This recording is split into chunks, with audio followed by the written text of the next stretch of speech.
This week we're going to be doing the Quilt As You Go mini-series part 4, and we're going to be learning how to make a label for your quilt.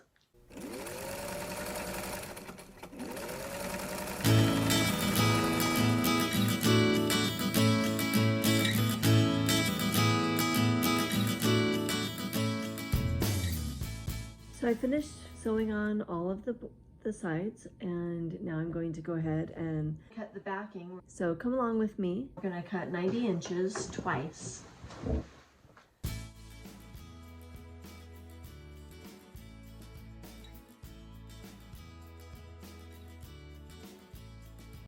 So I am going to cut an inch past where I originally wanted it, just to make sure that I have enough.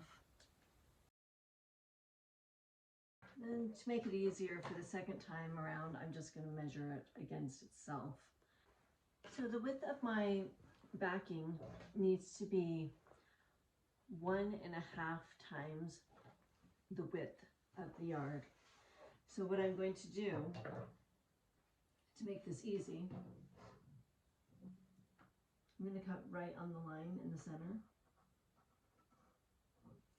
So I could cut all the way down if I wanted to, but what I'm going to do is make it easy on you, just tear it down.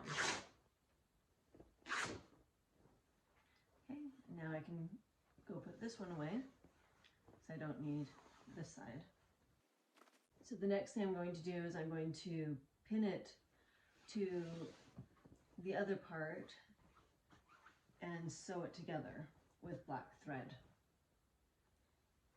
Okay, so I went ahead and I folded up my half piece that I just wore, and I'm going to just trim off the edge so that it doesn't keep shredding.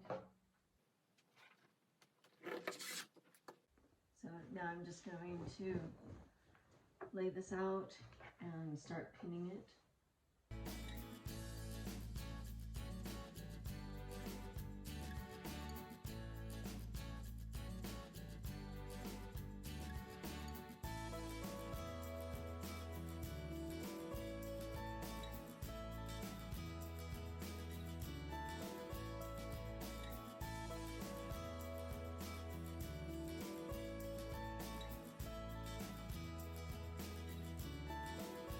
Okay, now that I've sewn the two pieces together, I'm going to cut off 1/4 inch from the line that I sewed.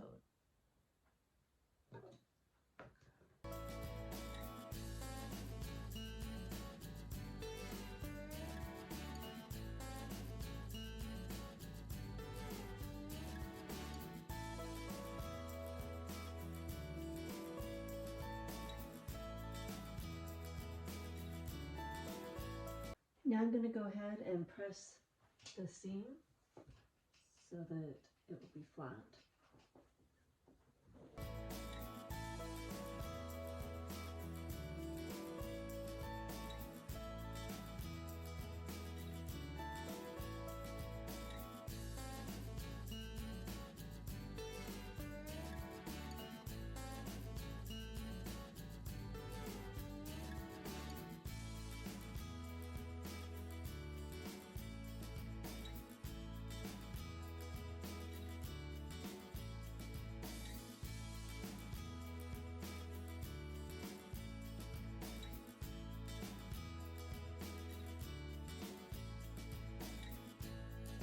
So I've decided to make a label for this quilt that I'm giving to my daughter, and on this particular one it shows that you can actually make it so that it's separate, and then you can sew it on to the actual quilt. But what I'm going to do is I'm going to skip these outside pieces, and I'm just going to embroider the center right onto the actual fabric itself, where it's a plain black fabric.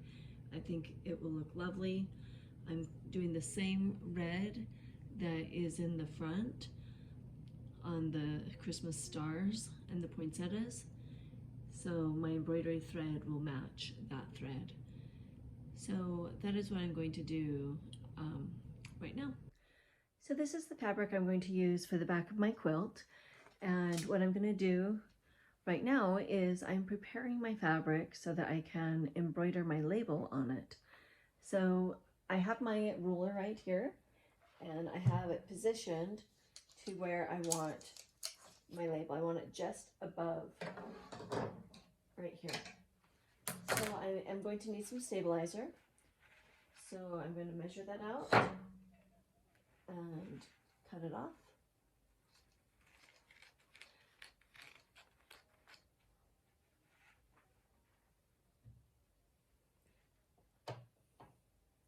So this is mesh fabric mesh stabilizer that I'm going to use. And I'm going to go ahead and take this and I'm going to slide it underneath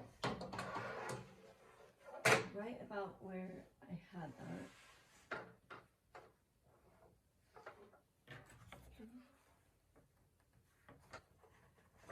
Make sure my stabilizer is still on there, which it did slide down a little bit. Yeah, it's a little tricky when you're working with stabilizer. Some people will spray it on so it stays. You'll have to figure out what works best for you.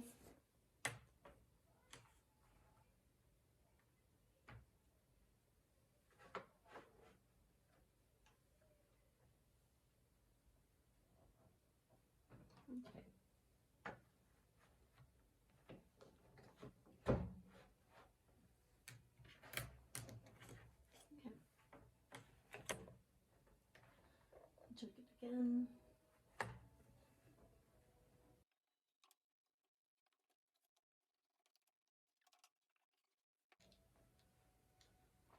Okay, we'll take it over to the embroidery machine now.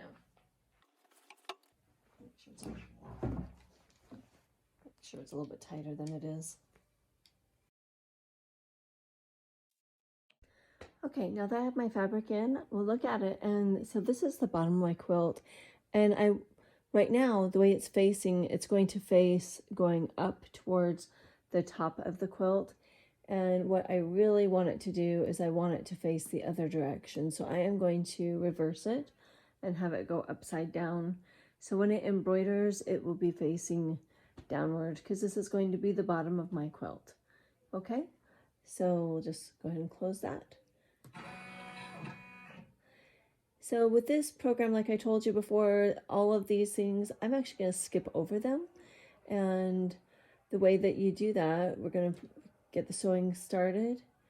And then I'm going to just go forward and just skip over all of it until it gets to the first part of my sewing.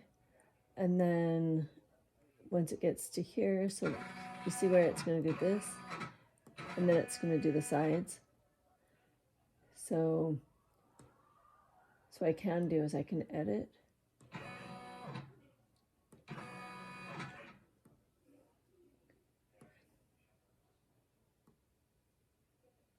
So I can make it so that it'll stop right before.